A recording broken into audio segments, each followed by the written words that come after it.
आमचा महाराष्ट्र शासनाने निर्णय घेतला सुट्या तेलावर बंदी, यासाठी आम्ही सातत्याने तुम्हाला मागणी केली. आज बऱ्यापैकी समाजाचे लोक आज तर नाशिक वरून येत घरातला कुलूप लावून मोबाईल बंद करून एक समाज बंदोबस्ता कायम झालाय का? उपासमारीची वेळ, अनेक ठिकाणी उपासमारीची वेळ आमच्या समाज बांधव त्या ठिकाणी येणार आहे. आणि हा निर्णय साहेब आपल्या समाजावर अन्यायकारक निर्णय आहे. आणि म्हणून माझ्या आपल्याला हात जोडून विनंती आहे की महाराष्ट्र सरकारला आपण सांगू, कारण तुमचा शब्द आदरणीय देवाभाऊ कधीच मोडणार नाही. यासाठी आपण राज्य पातळीवर मंत्रालयामध्ये आपल्या शिष्टमंडळाला घेऊन एक तातडीची बैठक त्या ठिकाणी आपण लावावी.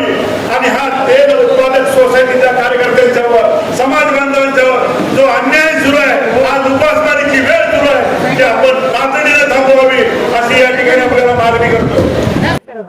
आज प्रत्येक जिल्ह्यामध्ये साहेब सांगायचं संघटित समाज होतोय. प्रत्येक जिल्हा या ठिकाणी अपेक्षेने पाहतोय.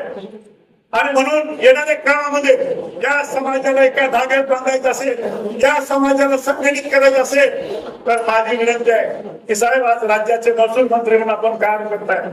मला माहित आहे राज्याचे महसूल मंत्री तुम्ही एका समाजाचे नाही, परंतु तो समाज तुम्हाला या ठिकाणी अपेक्षेने पाहतोय. त्या समाजाच्या अपेक्षा एवढ्या आहेत की ज्या ठिकाणी आमच्या पश्चिम महाराष्ट्रामध्ये लिंगायत समाजाच्या दफनभूमीचा प्रश्न फार मोठा आहे. काही ठिकाणी जागा नाही, काही ठिकाणी अतिक्रमण झाले, काही ठिकाणी जागा असून त्याला निधी नाही, काही ठिकाणी जागा असून तिथं जबरदस्ती करून कोणी येऊन येतोय. आमच्या केरळच्या परवा एका कुटुंबामध्ये मयत झालं. साहेब ग्रामपंचायती पुढे डेड बॉडी ठेवली, त्यावेळेला आम्हाला दोषी दिली. वैनावस्था पश्चिम महाराष्ट्रामध्ये लिंगायत समाजामध्ये आहे. आणि म्हणून माझ्या आपल्याला विनंती आहे, प्रश्न कुठले असो, वेळ कमी आम्हाला माहिती आहे, पण साहेब माझी तुम्हाला हात जोडून विनंती आहे की आज गडचिरोली पासून चंदगडपर्यंत कोकणाचा सगळा भाग आज समाज बांधव तुम्हाला ऐकायला आलाय, त्या सगळ्या रस्त्याला ऐकायला आलाय. माझी आपल्याला विनंती आहे की आपण साहेब आजचा दिवस फक्त देण्यासाठी ठेवा, पूर्वज आयुष्य तुमच्या समाजाचं ठेवा. आमचं काही देणं घेणं नाही. आज फक्त आमच्या समाजाचं ऐकून घ्या.